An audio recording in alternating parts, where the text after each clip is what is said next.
എല്ലാവർക്കും സുഖമാണെന്ന് വിശ്വസിക്കുന്നു. ഡെയിലി അപ്ഡേറ്റിലേക്ക് എല്ലാ ആളുകൾക്കും സ്വാഗതം. നാളെ ഫെബ്രുവരി 20-ാം തീയതിയും തുടർന്നുള്ള ദിവസങ്ങളിലും നിങ്ങൾ ശ്രദ്ധിക്കേണ്ട വളരെ പ്രധാനപ്പെട്ട കാര്യങ്ങളാണ് ഈ ഒരു വീഡിയോയിൽ വ്യക്തമാക്കുന്നത്. വീഡിയോയുടെ വിശദാംശങ്ങളിലേക്ക് കടക്കുന്നതിന് മുമ്പ് കൂടുതൽ ആളുകളിലേക്ക് ഇൻഫർമേഷൻ എത്താൻ ഷെയർ ചെയ്യുക, ലൈക്ക് ചെയ്യുക, ഫേസ്ബുക്കിലൂടെ കാണുന്ന ആളുകൾ ഫോളോ ചെയ്യുക. വീഡിയോയുടെ വിശദമായ വിവരങ്ങളിലേക്ക് വരാം. മുണ്ടക്കൈ ചൂരൽമല പുനരധിവാസത്തിന്റെ ഭാഗമായി വയനാട് ടൗൺഷിപ്പ് യാഥാർത്ഥ്യത്തിലേക്ക് 178 കുടുംബങ്ങൾക്കുള്ള വീടിന്റെ താക്കോൽ ദാനം ഫെബ്രുവരി 25 ബുധനാഴ്ച നിർവഹിക്കുമെന്ന് ധനമന്ത്രി കെ എൻ ബാലഗോപാൽ അറിയിച്ചു. സംസ്ഥാനത്ത് ഈ മാസത്തെ കെട്ടിട നിർമ്മാണ തൊഴിലാളി പെൻഷൻ തിങ്കളാഴ്ച മുതൽ വിതരണം ചെയ്യും. ക്ഷേമ പെൻഷൻ ബുധനാഴ്ച മുതലും വിതരണം ചെയ്യുന്നതാണ്. സ്ത്രീ സുരക്ഷാ പെൻഷൻ ഇപ്പോൾ പല ആളുകൾക്കും ലഭിക്കാത്ത ആശങ്ക നിലനിൽക്കുന്നു. ഇനി എന്നാണ് അടുത്ത സ്ത്രീ സുരക്ഷാ പെൻഷൻ വിതരണം ഉണ്ടാകുക? ഏറ്റവും പുതിയ പെൻഷൻ അറിയിപ്പുകളാണ് ഈ ഒരു വീഡിയോ നിങ്ങളുമായിട്ട് പങ്കുവെക്കുന്നത്. വീഡിയോയുടെ വിശദാംശങ്ങളിലേക്ക് കടക്കുന്ന മുമ്പ് കൂടുതൽ ആളുകളിലേക്ക് ഇൻഫർമേഷൻ എത്താൻ ഷെയർ ചെയ്യുക, ലൈക്ക് ചെയ്യുക, ഫേസ്ബുക്കിലൂടെ കാണുന്ന ആളുകൾ ഫോളോ ചെയ്യുക. വീഡിയോയുടെ വിശദമായ വിവരങ്ങളിലേക്ക് വരാം. സംസ്ഥാനത്ത് ഒരു മാസത്തെ സാമൂഹ്യ സുരക്ഷാ ക്ഷേമ പെൻഷൻ 25-ാം തീയതി വിതരണം ചെയ്യുമെന്ന് 3 ദിവസം മുമ്പ് ധനമന്ത്രി കെ എൻ ബാലഗോപാൽ വ്യക്തമാക്കിയിരുന്നു. സർക്കാർ ഇതിനു വേണ്ടി 1050 കോടി രൂപ അനുവദിക്കുകയും ചെയ്തിട്ടുണ്ട്. 2026 ഫെബ്രുവരി മാസത്തെ സാമൂഹ്യ സുരക്ഷാ പെൻഷൻ 62 ലക്ഷം പെൻഷൻ ഗുണഭോക്താക്കളിൽ മസ്റ്ററിംഗ് പൂർത്തീകരിച്ചവർക്കെല്ലാം ലഭിക്കും. വിധവ അവിവാഹിത പെൻഷൻ വാങ്ങുന്നവർക്ക് ലൈഫ് സർട്ടിഫിക്കറ്റ് നൽകാത്തതുകൊണ്ട് ഈ മാസത്തെ പെൻഷൻ മുടങ്ങുന്നതല്ല. 2026 മാർച്ച് 31 വരെ വിവാഹിതയല്ല അല്ലെങ്കിൽ പുനർവിവാഹിതയല്ല എന്ന സർട്ടിഫിക്കറ്റ് നൽകുന്നതിന് വേണ്ടിയുള്ള സമയമുണ്ട്. അതിനുള്ളിൽ നൽകിയാൽ മതി. ഇനി സ്ത്രീ സുരക്ഷാ പെൻഷൻ. ഒരു മാസത്തെ സ്ത്രീ സുരക്ഷാ പെൻഷൻ 11-ാം തീയതി വിതരണം ചെയ്തിരുന്നു. 15 ലക്ഷത്തോളം അപേക്ഷ നൽകിയവരിൽ 10 ലക്ഷത്തോളം ആളുകൾക്ക് മാത്രമാണ് 1000 രൂപ വീതം ക്രെഡിറ്റ് ആയത്. അതുകൊണ്ട് തന്നെ നിരവധി പേർ അപേക്ഷ നൽകിയിട്ടും കിട്ടാത്തത് കൊണ്ട് ആശങ്കയിലാണ്. അപേക്ഷാ സമയത്ത് ചില തെറ്റുകൾ വരുത്തിയിട്ടുള്ള ആളുകൾ അപേക്ഷ നൽകിയപ്പോൾ നൽകിയിട്ടുള്ള വ്യത്യസ്ത രേഖകളിൽ മിസ്മാച്ചിങ് ഉള്ള ആളുകൾക്കൊക്കെയാണ് പെൻഷൻ മുടങ്ങിയിട്ടുള്ളത്. മറ്റൊന്ന്, അവസാന ഘട്ടങ്ങളിൽ അപേക്ഷ നൽകിയവരെയും ഫെബ്രുവരി മാസത്തെ വിതരണത്തിന് പരിഗണിച്ചിട്ടില്ല. അപ്പോൾ നിലവിൽ 32 ലക്ഷത്തോളം 31 ലക്ഷത്തിലധികം ആളുകൾക്ക് സംസ്ഥാനത്ത് ഇതിന് അർഹതയുണ്ട്. സംസ്ഥാനത്തെ മഞ്ഞ, പിങ്ക് റേഷൻ കാർഡിൽ ഉൾപ്പെടുന്ന 35 മുതൽ 60 വയസ്സുവരെ പ്രായമുള്ള സ്ത്രീകൾ 31 ലക്ഷത്തിലധികം ഉണ്ട് എന്നുള്ളതാണ്. അത്രയും അപേക്ഷകർ ഉള്ളപ്പോൾ വെറും 16 ലക്ഷത്തോളം ആളുകൾ മാത്രമാണ് അപേക്ഷിച്ചിട്ടുള്ളത്. അതിൽ തന്നെ 10 ലക്ഷത്തോളം ആളുകൾക്ക് മാത്രമാണ് ഇത് കിട്ടിയിട്ടുള്ളത്. അപ്പൊ ഇനിയും അപേക്ഷ നൽകാത്തവർ അപേക്ഷ നൽകാൻ വേണ്ടി ശ്രദ്ധിക്കുക. ഇപ്പോൾ അപേക്ഷ നൽകുന്ന ആളുകൾക്ക് മാർച്ച് മാസം വിതരണം ചെയ്യുന്ന തുക ലഭിക്കില്ല.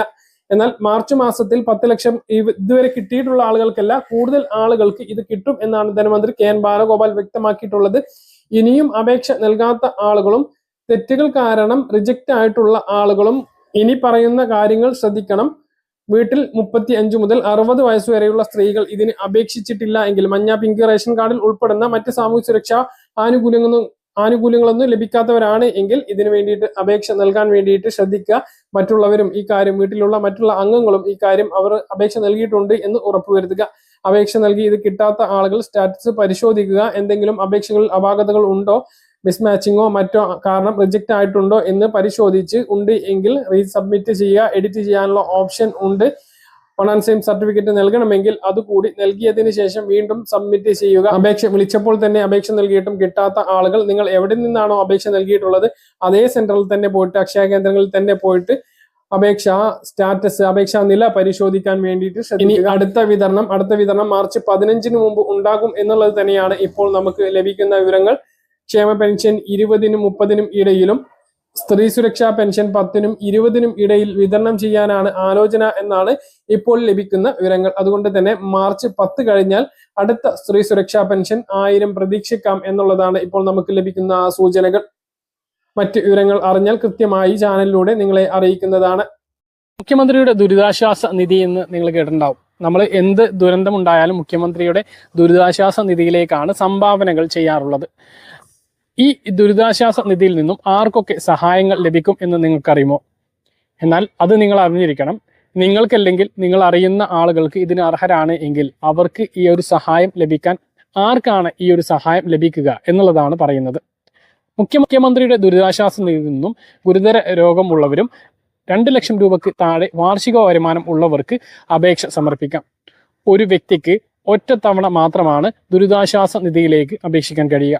അതേസമയം ക്യാൻസർ രോഗികൾ, വൃക്ക രോഗികൾ എന്നിവർക്ക് 2 വർഷത്തിന് ശേഷം വീണ്ടും അപേക്ഷ സമർപ്പിക്കാവുന്നതാണ്. ഇതിന് ആവശ്യമുള്ള രേഖകൾ 6 മാസത്തിനുള്ളിൽ ലഭിച്ചിട്ടുള്ള മെഡിക്കൽ സർട്ടിഫിക്കറ്റ്, ആധാർ കാർഡ്, മേൽവിലാസം തെളിയിക്കുന്ന മറ്റൊരു രേഖ, റേഷൻ കാർഡ്, ബാങ്ക് പാസ്ബുക്കിന്റെ കോപ്പി എന്നിവയാണ് വേണ്ടത്. ഇനി എന്തെങ്കിലും അപകടത്തിൽ മരിച്ചാൽ മരിച്ചയാളുടെ ആശ്രിതർക്കും പദ്ധതിയിലേക്ക് സഹായത്തിന് വേണ്ടിയിട്ട് അപേക്ഷിക്കാം. അങ്ങനെയുള്ളവരാണ് എങ്കിൽ മുൻ പറഞ്ഞ രേഖകൾക്ക് പുറമെ മരണ സർട്ടിഫിക്കറ്റ്, FIRന്റെ കോപ്പി, പോസ്റ്റ്മോർട്ടം റിപ്പോർട്ട് എന്നിവ കൂടി അപേക്ഷയോടൊപ്പം വെക്കണം. ഇതാണ് ചികിത്സാ അപകടത്തിൽ ആരെങ്കിലും മരിച്ചാൽ മുഖ്യമന്ത്രിയുടെ ദുരിതാശ്വാസ നിധിയിലൂടെ സഹായത്തിന് വേണ്ടിയിട്ട് അപേക്ഷിക്കേണ്ട രേഖകൾ.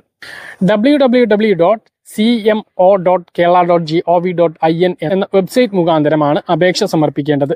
ഈ വെബ്സൈറ്റിൽ സ്വന്തമായിട്ടോ അല്ലെങ്കിൽ അക്ഷയ കേന്ദ്രങ്ങളോ മുഖേന അപേക്ഷ സമർപ്പിക്കാം. കൂടാതെ MLA, MP എന്നിവരുടെ ഓഫീസ് മുഖേനയും മുഖ്യമന്ത്രിയുടെയും റവന്യൂ മന്ത്രിയുടെയും ഓഫീസിലേക്ക് തപാൽ മുഖാന്തരവും ഇത്തരം അപേക്ഷകൾ സമർപ്പിക്കാവുന്നതാണ്.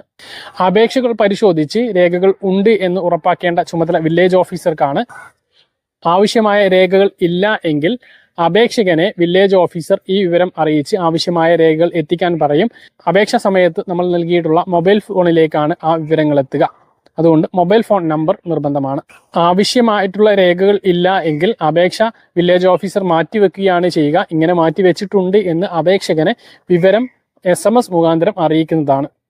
തീപിടുത്തങ്ങളിൽ ചെറുകിട കച്ചവട സ്ഥാപനങ്ങൾ നശിച്ചാലും മറ്റ് ദുരന്തങ്ങളിലൂടെ വള്ളം, ബോട്ട്, തോണി, വല എന്നിവ നശിച്ചാലും ദുരിതാശ്വാസ നിധിയിലേക്ക് അപേക്ഷ സമർപ്പിക്കാം. പ്രകൃതിക്ഷോഭങ്ങൾ മൂലമുണ്ടാകുന്ന ദുരന്തങ്ങൾക്കും അപേക്ഷ സമർപ്പിക്കാം. ഇതിന് കളക്ടറുടെ ശുപാർശ വേണം എന്നുള്ളതാണ്. ഇതോടൊപ്പം ആധാർ കാർഡ്, മേൽവിലാസം തെളിയിക്കുന്ന രേഖ, റേഷൻ കാർഡ്, ബാങ്ക് പാസ്ബുക്കിന്റെ പകർപ്പ് എന്നിവ മുഖാന്തരമാണ് അപേക്ഷ സമർപ്പിക്കേണ്ടത്. മൊബൈൽ നമ്പർ നിർബന്ധമാണ്. അപേക്ഷയുമായി ബന്ധപ്പെട്ടുള്ള വിവരങ്ങൾ മൊബൈൽ നമ്പറിലേക്ക് SMS ആയിട്ടാണ് ലഭിക്കുക. ആറ്റുകാൽ പൊങ്കാല മഹോത്സവത്തിന്റെ ഭാഗമായി തിരുവനന്തപുരം ജില്ലയിലെ എല്ലാ വിദ്യാഭ്യാസ സ്ഥാപനങ്ങൾക്കും സർക്കാർ, അർദ്ധ സർക്കാർ സ്ഥാപനങ്ങൾക്കും മാർച്ച് 3-ന് പ്രാദേശിക അവധി പ്രഖ്യാപിച്ചു. തിരുവനന്തപുരം ജില്ലാ കലക്ടറാണ് അവധി പ്രഖ്യാപിച്ചത്. സംസ്ഥാനത്ത് ഇന്ന് സ്വർണ്ണ വിലയിൽ വലിയ വർധനവുണ്ടായി. ഗ്രാമിന് 210 രൂപ കൂടി 14,345 രൂപയും പവന് 1,680 രൂപ കൂടി 1,14,760 രൂപയും ആയി. പറഞ്ഞ കാര്യങ്ങൾ കൃത്യമായിട്ട് മനസ്സിലാണെന്ന് കരുതുന്നു. ഇതുപോലുള്ള ഇൻഫർമേഷനുകൾക്ക് ഫോളോ ചെയ്യുക, സബ്സ്ക്രൈബ് ചെയ്യുക. മറ്റൊരു വീഡിയോയുമായി നമുക്ക് വീണ്ടും കാണാം. ഇതുവരെ